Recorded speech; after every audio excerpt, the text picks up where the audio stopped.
Assalamualaikum warahmatullahi wabarakatuh. Balik lagi di channel saya, channel Sadam Tri. Gimana kabarnya kawan-kawan? Mudah-mudahan pada sehat semua ya. Dan yang sekarang mungkin lagi nggak enak badan, saya doakan supaya cepat sehat kembali dan bisa beraktivitas seperti sedia kala. Kemarin saya mendapat kabar bahwa mulai tanggal 9 Maret 2022 PT KAI Komuter telah memberlakukan kebijakan baru. Seperti apa kebijakannya? Yang pertama, seperti jaga jarak di kursi sudah tidak diberlakukan lagi. Dan untuk balita sudah boleh naik kereta.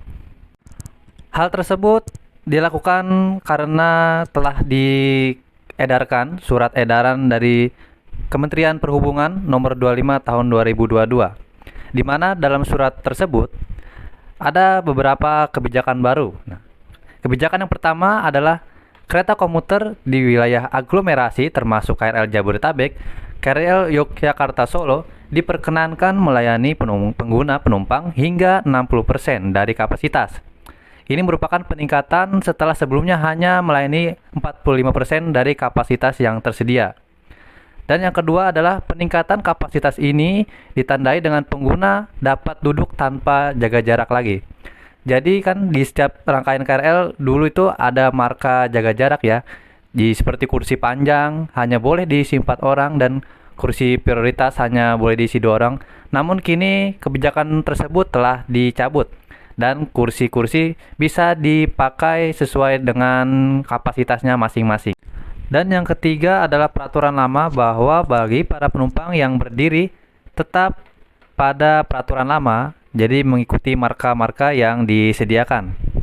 Lalu berikutnya, untuk anak usia di bawah 5 tahun atau balita, sebelumnya tidak diizinkan, namun kini telah diizinkan untuk naik KRL dengan syarat didampingi orang tua dan mematuhi protokol kesehatan. Serta anak balita hanya diperkenankan naik KRL pada jam-jam biasa ya, di luar jam sibuk, seperti jam 10 sampai jam 2 siang. Untuk operasional KRL di Jabodetabek, KRL beroperasi mulai pukul 4 sampai dengan 10 malam, dan di Yogyakarta Solo tetap beroperasi 20 perjalanan KRL per hari. Selain itu, PT Kereta Api Indonesia juga telah memperlakukan kebijakan baru. Seperti bagi para penumpang yang telah divaksin minimal dosis kedua dan dosis ketiga, tidak diwajibkan lagi menunjukkan hasil negatif rapid antigen ataupun PCR. Dan bagi para penumpang yang baru divaksin hanya dosis pertama saja, masih diwajibkan untuk menunjukkan hasil negatif dari antigen ataupun PCR.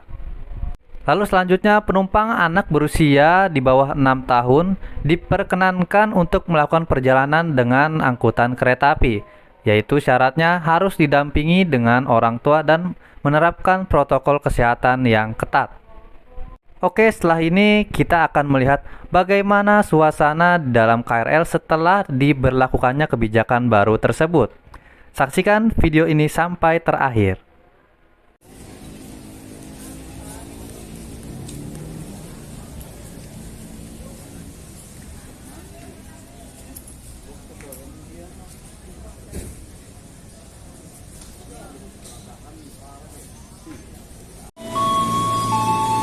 Hati-hati saat melangkah, perhatikan semuanya dengan kereta utamakan selalu keselamatan diri Anda. Jalur satu tujuan Tanah Abang diri Anda. Jalur ketiga masuk.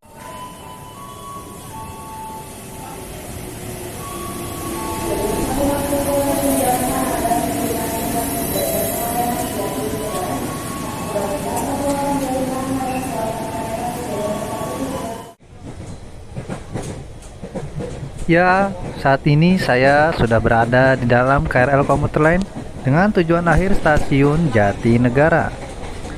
Beginilah situasi di dalam KRL setelah pemberlakuan kebijakan baru.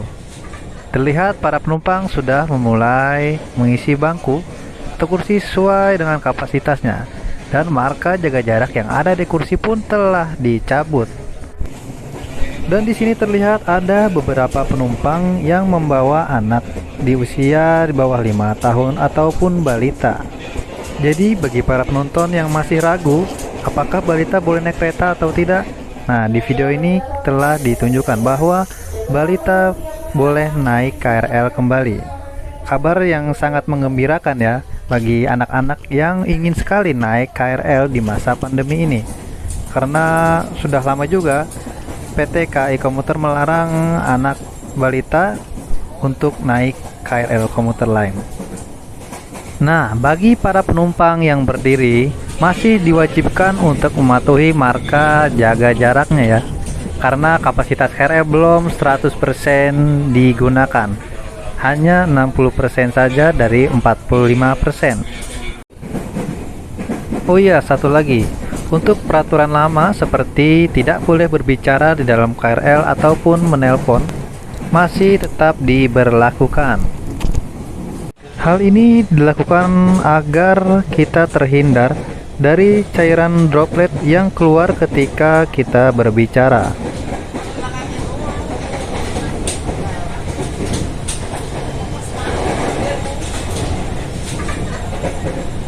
Ya, baru saja kita menyaksikan bagaimana situasi dan kondisi KRL setelah diberlakukannya kebijakan baru. Mudah-mudahan kebijakan ini kedepannya akan terus berlaku ya. Dan walaupun telah dilakukan pelonggaran, jangan lupa untuk tetap mematuhi protokol kesehatan. Oke, sampai di sini dulu video saya pada kali ini. Mudah-mudahan bermanfaat dan saya mohon maaf bila ada kekurangan dan kesalahan dalam video ini.